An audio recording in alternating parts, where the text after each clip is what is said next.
Namaste. This is Yoga Therapy Podcast, and I'm your host, Shira Kahan, yoga teacher, yoga therapist, and Ayurvedic wellness educator. In these conversations with experts in the field of yoga therapy, you'll find out what it is and how it can help you and your loved ones to reclaim well-being. We'll touch on physical as well as mental health, physiology, emotions, women's health, spiritual well-being, goddesses, and self-development in the fullest sense. Listening to another story can change ours, so thank you for showing up, and let's begin this journey together. Hello everyone, good morning or good afternoon or good evening, whatever time you're listening. So I'm doing a solo today, and I'll be doing a solo for the next few weeks because it's summer. It's holidays. I don't want to plan anything. I want to take it easy. I need a break. So does everyone. And so these next couple of weeks will be just very short conversations about the things that have been coming up for the last 2.5 years and what we're seeing, the surfacing of different issues. And today I want to talk about difficult conversations because I've been having a lot of these lately, and not in a negative sense, just that they're difficult topics to talk about, but that you can see people are yearning just to speak about these things, but don't dare to either start the conversation or don't know how to begin or where to begin because it's so complex. And yeah, I think it's important because we've lost a lot of trust in the last few years towards each other, towards ourselves, towards our health, towards the integrity of our body, towards our governments, towards media, pharmaceuticals, even the scientific and medical communities, because they are so influenced by financial situations. So the trust is gone, and if we can't have difficult conversations, we can't rebuild that trust. So what comes first? Is it the difficult conversation, or is it building trust? And how do we build trust? So I've been part of a small training with a group from thesoul.com. And we were talking about this, and we moved off into little groups to discuss what comes first. Is it trust, or is it the difficult conversation, or how do we rebuild trust after a difficult and maybe negatively affected conversation? And one of the women in the group said that intention is really important. It's maybe the first step. And I think this is very true. Like, why are we having this conversation? What is the point that I'm trying to get across? What do we want to create here? What do we want to change? So I think even before intention, we have to know ourselves. So that is, for me, always the first step. And when I wrote my book, which is called Reclaiming Our Well-Being, the point that I came to was that the first step in recovering and reclaiming our well-being is knowing ourselves. So things like personality tests, Ayurvedic constitution, doing your ikigai, journaling a lot, this all helps to know who you are. And then knowing who you are is the first step to building trust, first to yourself. And so why am I going to have this conversation? Why am I even having this conversation with you? Is because last night, I was at my daughter's a play. She was in the play for her last day of school, last year of the primary school. So it was a big deal, and all the teachers from the last 8 years were there. So it was really nice to see. And I had a conversation with one of the teachers. And we started to have this difficult conversation about what's been going on the last 2 years and how my situation is and how her situation has been and what she's going through mentally, psychologically, emotionally. And I'm someone who goes straight into the deep end with most conversations. And I know for some people it's confronting, and for some people it's a breath of fresh air. And for her, it was the latter. It was nice to be able to speak about stuff that's been very worrying, and she didn't feel like she could speak or open this conversation to anyone. And at the same time, there were tears coming to her eyes because she was relieved, and also it confirmed some of her distrust in society, in the political sphere. But to know that there's other people who think like you confirms and validates your feelings. Even they're subjective, but they still have meaning, and they are still valid, and they have value. And to shut down conversation means we're going to be dogmatic, means we're going to have one vision, which means that there's going to be a dictation of what we should think, what we should say, how we should feel, how we should behave, and all this. And it's becoming more and more narrow. And at the same time, people are starting to wake up, because there's no way that you or whoever is trying to bring us down into this very narrow existence of expression, of self-expression, of creativity, of free thinking, of even what's happened in America with Roe and Wade. Bodily autonomy is being taken away from women and men. It affects the men.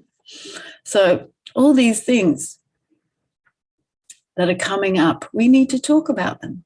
And through talking, there's no right or wrong. We don't have to find answers, but we do need to be able to just speak. Speaking is releasing what's inside. If we keep it inside, we become constipated on that level, whether that's psychically, emotionally, mentally, physically. It is a constipation.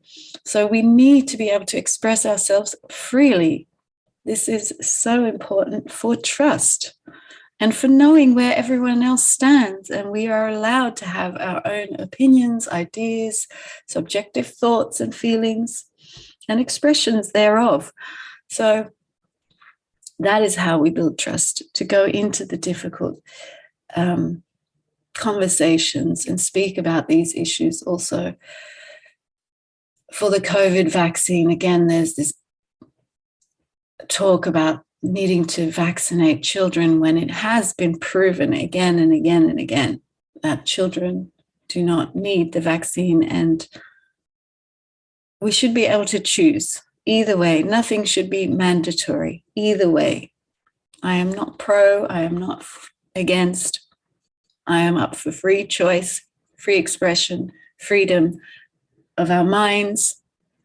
Okay, so the tools we can use for this in yoga, we have the yamas and niyamas. So the yamas are 5 steps that we can use to keep emotional tranquility and equanimity. And then we have the niyamas, which are for mental tranquility and equanimity. So the yamas are satya, which is honesty or truth. Ahimsa, kindness, gentleness, compassion. Asteya, which is generosity, willingness to give freely, the trust in abundance. Then we have brahmacharya, which is often translated as celibacy, but it's more integrity, to stay with ourselves, to keep our energy within, to keep remembering, again, self-knowledge. Who are we? And what is our intention of having this conversation? Why am I speaking to you about this? Because I want freedom for all of us. I want us to build a society and a world that is wonderful to live in, not one where we're all struggling and surviving and stepping all over each other just to get the job or that bit of money or the house, which is what's being created right now. And then there's simplicity, aparigraha, which is also often translated into non-covetousness, but I find that very negative, like ahimsa, they say, non-violence. Again, think about kindness, compassion. Let's turn it into the positive. So simplicity is more what we need to also turn back to. So we can use those niyamas for starting the conversation, being honest with ourselves. Why are we having this conversation? Being kind, listening to the other, also using the right kind of words that we're not provoking someone else's emotional imbalance, which is still a work in progress, obviously, for me as well, for all of us. And that's where we come back to satya, honesty. Be honest about that. We don't have all the answers. We are not fully there yet. And again, coming back to integrity. So this is all just the yamas. That's the first step of yoga. And we can strengthen our yamas, like I said, by doing self-knowledge exercises. So finding out your personality. Are you a type A person? Are you a type B person?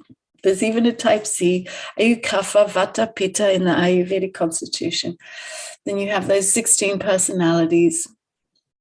There's lots of things you can do to understand yourself. And then from that, it's so much easier to have the difficult conversation because you know why, what is the motive? We all have a reason to connect to people. We all have a reason to speak. Are we speaking because we're afraid? Are we speaking because we want to convince ourselves? Are we speaking to validate our thoughts? Are we trying to convince someone else? And why are we trying to do that? So these are all the yamas. And then you have the niyamas, which is socha, wholeness, santosha, contentment. But this is more for our inner work. Tapas, our discipline. And then we can use svadhyaya, which is self-inquiry, like reflecting on why am I having this conversation? What do I want to bring into the world? So another way, if we feel very anxious about having difficult conversations, we can strengthen our first chakra, which is also about self-knowledge, our chakra of earth and grounding and knowing who we are, what we want, what we need, basic needs, by doing Ganesha Mudra. So Ganesha Mudra, Ganesh is the god of overcoming obstacles and gathering the difficulties together and holding them in one space. So he's that big fat elephant god. And you can just turn your left palm upwards and bring your right palm on top, and then you curl your fingers under, so you're making two fists into one. So the left fingers point to the right and the right fingers point to the left, and then you curl them into each other. And that is Ganesh Mudra. And you can just hold Ganesh Mudra and then come into yourself and start to settle and feel your body. So the first chakra is connected to the earth element, to our physical body, the earthly, sensual body that we feel and experience through the senses. So I want you to feel the seat, the sitting bones connecting your feet, whatever's touching the earth, or the chair that you're sitting on the earth.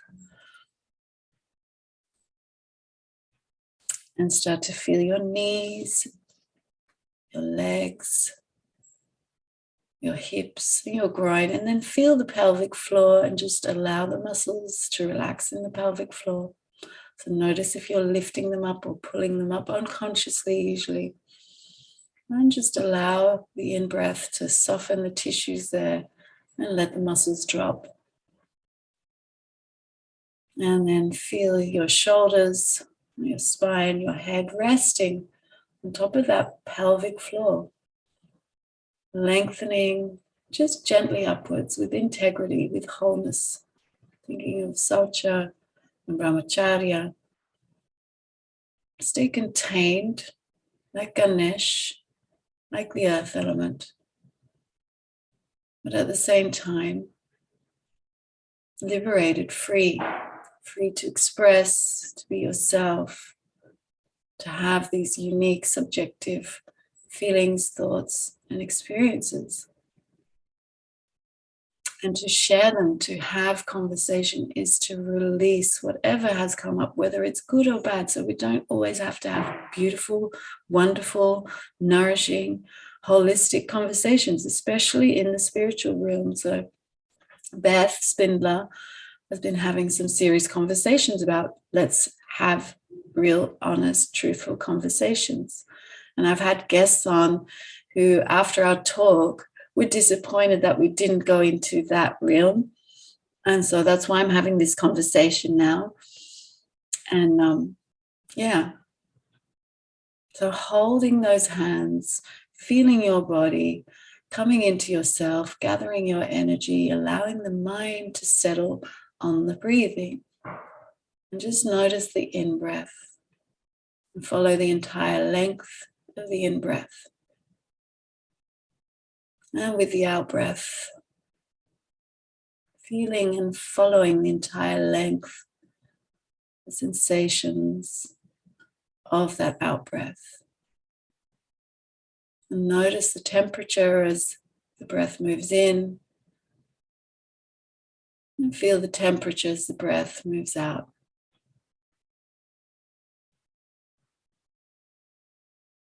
And just becoming aware of the sensations in the nostrils as you breathe. And notice where the breath is moving. Is it moving on the outer edges of the nostrils? Or is it near the center of the nose? Is it at the tip of the nose, moving through the outer edge, to the middle of the cranium, and back out again? So just notice. And maybe one nostril is more open than the other. Maybe the flow is more easy through one nostril compared to the other.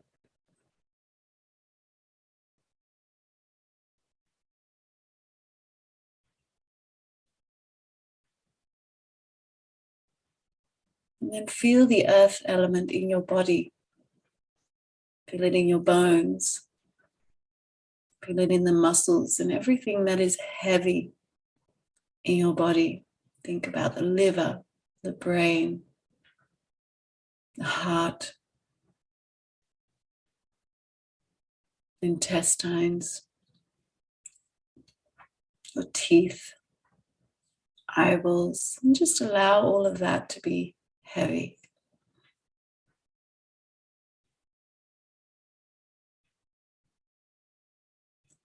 And then see in your mind's eye the shape of a square. The square is the most solid of all shapes. It's most stable. And that is what the earth element is. And that is what gives us confidence. Is to have stability. And that is why self-knowledge is so important. Brings all this together as one. And just see yourself sitting in a square. And notice how big that square is. How much room or stability do you allow yourself to take up? Is it a small square? Is it as big as the room? Or even bigger?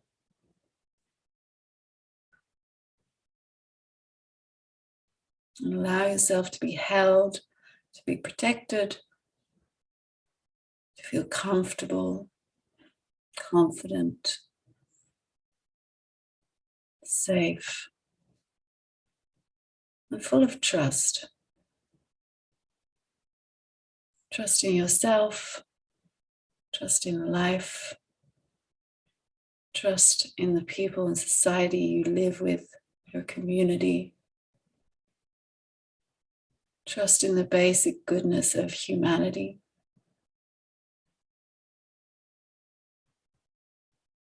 Trust in the fundamental principle of life which is natural, slow, evolutionary growth. It is creativity and endless expressions of diversity. It is the pure desire to live, to be, to breathe, to move. That is our original primal DNA. There is no other DNA. And anything that exists within us as a DNA and epigenetic turn on, turn off within the genes is just a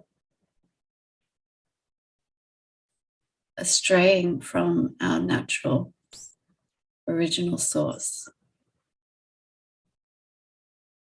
And we need to focus on the goodness, and to rediscover goodness as it is now. We need to have those difficult conversations and see where we are now. Only when we can be honest about where we are, can we take healthy, whole, integral, kind, generous, simple, and content steps that we need to reflect. So we need that self-inquiry, swadhyaya, we need saucha, wholeness, we need contentment, santosha, tapas, discipline. We need to have the discipline to keep taking those steps, to keep facing the truth, to keep looking at reality as it is, with all its flaws, all its complexity, all its beauty, all its creativity, and find ways together. That we can't do anything alone. We are a social species. There's no way that big tech and big pharma is going to destroy what we are. They can try, but it's not going to happen. We've been here for so long. We are part of this planet. So, my dear friends, dear people, allow yourself to feel that safety. Feel it running, pulsing, beating through every cell in your body, so your cells are full of this DNA to live, to love, to connect, to communicate, to express, to be free. Don't shut yourself down. Don't shy away. Have the conversations, but be kind, be generous. Keep it simple. Stay integral. Find the wholeness of the situation. Look at all aspects from left to right, center to the both extremes, all of it. So I'm going to end here. I will see you next week. This was longer than I intended. I will keep it shorter next time. Much love to you, and all of you. Have a wonderful week.